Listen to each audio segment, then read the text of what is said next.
Ang Laika Barista Moments natin na pinamagatang pinangiti pero hindi na natili.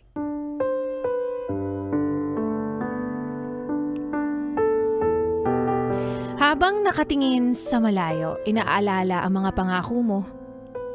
Pangakong bigla na lang napako dahil bigla ka na lang sumuko. Sa kadahilan ng hindi tayo magkasundo. Sa panahong yon, hindi ko alam kung anong gagawin ko. Hindi ko alam na yun na pala ang huling pahina sa kwentong binuo nating dalawa. Yung akala ko magiging nobela sa sobrang haba nito, yun pala isa lamang maikling kwento. Okay lang ako. Yun lang yung naging sagot ko. Okay lang ako dahil nga nakangiti ako. Pero hindi ko alam kung okay nga lang ba talaga ako o ayaw ko lang makita ng ibang tao na nasasaktan ako dahil sa'yo. Dumating ang araw na nakita kita. Nakita kong masaya ka na sa iba. Samantalang ako, nag-aakalang okay lang. Pero ang totoo, hindi pa pala. Sa pagbabalik tanaw ko sa alaala nating dalawa, naalala ko yung mga binitawan mong salita na hindi ka magsasawa. Pero bakit bigla ka na lang nawala? Yung pangako mong hindi ako sasaktan, yung pangako mong hindi ako iiwan, tapos ngayon bigla na lang akong pinalitan. Nahalata namang hindi mo na ako kailangan. Akala ko rin eh. Akala ko rin okay lang ako. Okay na ako. Pero ang totoo,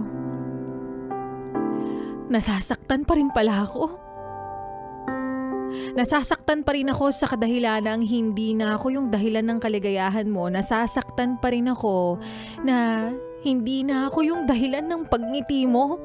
Nasasaktan pa rin ako dahil iba na yung nagpapasaya sa'yo. Iba na yung nag-aalaga sa'yo at sumasalubong sa'yo sa tuwing pagod ka galing trabaho. Nasasaktan pa rin ako dahil bubuo ka na ulit ng bagong kwento sa bagong nagpapasaya sa'yo. Tatanggapin ko na lang na hindi talaga tayo. Tatanggapin ko na lang na wala na ang ikaw at ako. Tatanggapin ko na lang na isa ka lang sa dumaan sa buhay ko na nagbigay ng aral at ngiti. Pero hindi dumating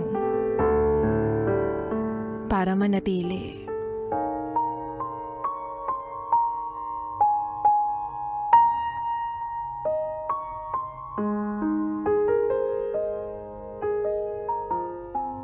At mga bes, yan ngang muli ang kwento ng ating Laika Barista Moments na pinamagatang pinangiti pero hindi na natili.